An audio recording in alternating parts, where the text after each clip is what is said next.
Hello, this is part two of Gifts Differing by Isabel Briggs.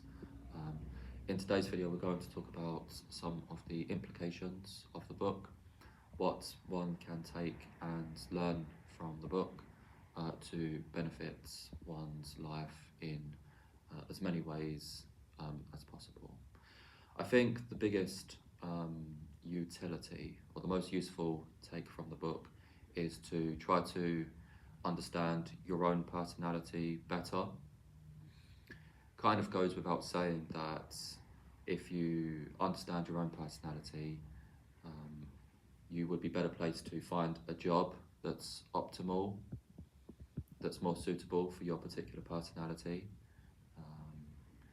Sounds kind of obvious to say this out loud, but so many people are actually in the wrong job and they're quite unhappy. They've chosen a job, or they find themselves in a job which is actually not particularly compatible with their best way of working and their preferred ways of working. So for example, if you're an introvert, you're going to prefer working by yourself. You're going to like quiet spaces, like this room. This room is a very quiet, peaceful place. Introverts very much going to enjoy working at home. Since COVID, many people are working from home, and this is joy, I'm sure, to many introverts, because they get quite tired being around people. Extroverts, on the other hand, they are energized by social environments. They love being around people, bouncing ideas around. So extroverts are better placed to be in the workplace, around people, working in teams. So it's important to think about what type you are in relation to introversion and extroversion. Some jobs require decision making. The fourth characteristic, or the fourth attribute of the Myers-Briggs personality type test is P versus J. Are you a perceiver or a judge? Do you prefer to observe things in motion, keep things open, leave things to the last minutes, see how things play out? Or do you prefer to get things done, make a choice, make a decision, get it out of the way, and move on? It is possible to see these two types of personality in the workplace often. People in leadership position, in a management position, more often than not, they are going to be of the J variety. They enjoy making decisions, shaping policy, structuring the workplace, making key decisions on strategy. These are going to be enjoyable for people with J personality type.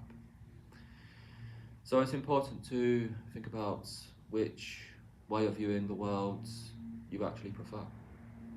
Do you enjoy just seeing how things are going, and have the versatility and the flexibility to change, to adapt, to do many things at the same time, have many projects on the go? Are you someone who likes to do one thing, get it done, finish it, out the way, move on? Okay, different personalities, and it is important to be aware of your own personality, because again, if you find a job that's suitable for your personality, you're going to be much better at it. You're probably going to earn more money, you're going to be happier, you're going to be more successful, and this will have knock-on effects, ramifications in your wider life. So it's not a mute, small point, okay? It's an important thing to do, I would say, is to think about your own personality and arrange your affairs, arrange your lifestyle accordingly. One other thing this book touches upon is marriage, choosing a partner. The book does suggest that most people, contrary to the maxim opposites attract, choose a partner who has a similar personality. So they did a study of 375 couples, and I'll just give you the figures. So among our 375 couples, there was significantly more similarity than difference between husband and wife on each of the 4 preferences. So of those 375, 9 were alike on all 4 preferences. Remember those 4 letters from last week? Okay, so 9 out of 375 have identical letters. 35 are alike on 3. 33 are alike on 2. 19 are alike on 1. And just 4 are alike on none. Okay. If this was just down to pure chance, alike on 2 would be the most frequent, because by chance, if we're just meeting randomly, there's a 50% chance they're going to be alike on 2. So this book does suggest there is a bent, there is a bias in that like-minded people seem to be attracted to each other, which is kind of common sense. If people see the world in a similar way, there's going to be less potential for arguments, conflict, and on some of the big decisions, the important decisions, which can make or break a relationship, they're going to have similar view, which might mean, the relationship remains intact. So it's not too surprising to find partners with common characteristics. When it comes to choosing friends, possibly a different way of looking at personality type might be in order. So for example, when thinking about your own personality, might be a good idea to surround yourself, to make friends and to have contacts who are good in areas that you're weak in. So one area of mine that I'm not particularly strong in is in decision making. And so it would be expedient for myself to have people who I can discuss, talk with, consult their opinions, because they're going to see things that I can't see. They're going to have a way of viewing things which will be helpful.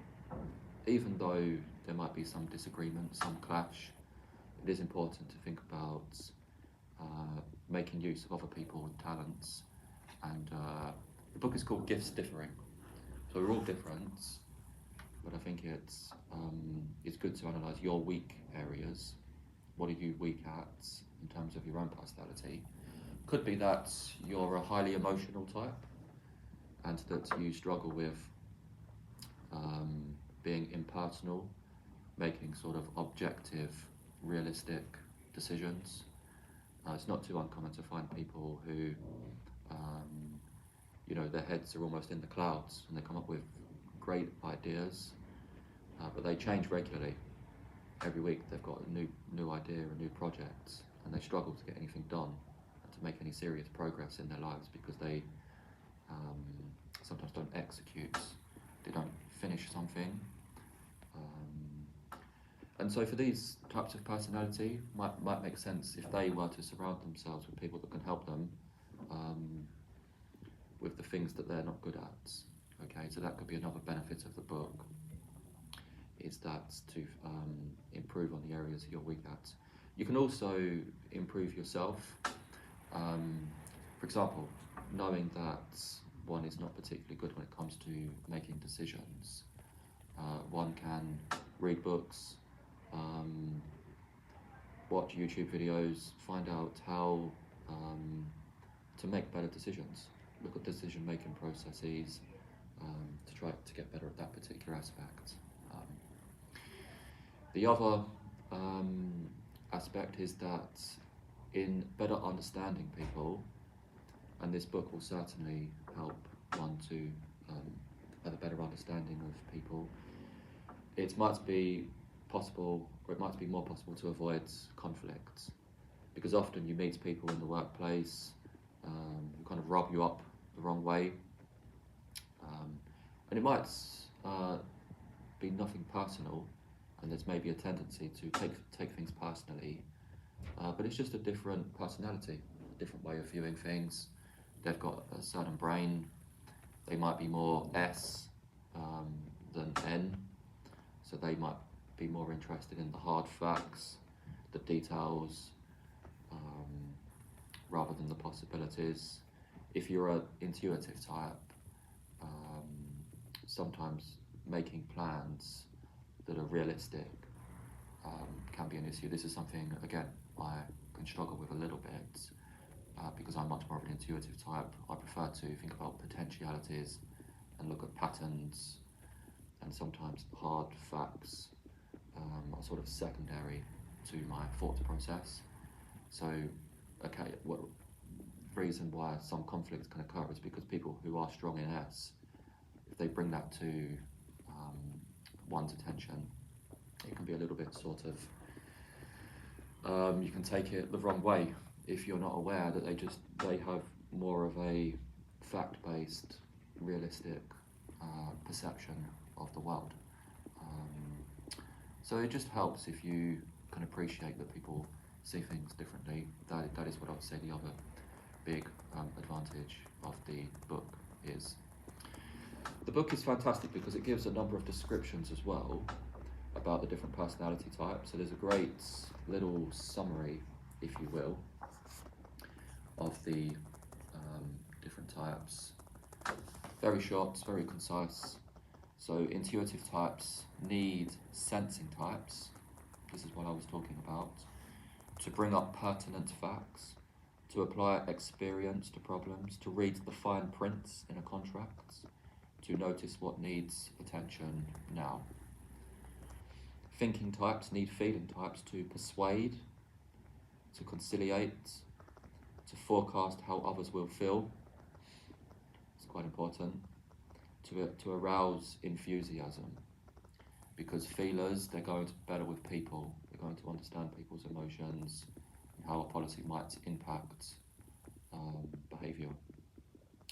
So it's important to have feelers around you if you're very strong on T, because again, you can create a serious amount of conflict if you kind of treat people like inanimate objects, just assume that they're no different to a chair. You know, if I move this chair, if I apply force to this chair and move it, it's going to move in equal proportion to the force applied. But humans obviously are not like this. You need to understand humans are much more complex, they have emotions. So people that are more capable of connecting with people's emotions might be more effective in the workplace. Particularly if it's a workplace where emotion is required, like a hospital, for example. Clearly, emotion and sentiment and sensitivity are crucial aspects of working in a hospital. There's another great table, which I'll just bring to your attention. So goes through the different types again and gives an excellent, terse, relevant,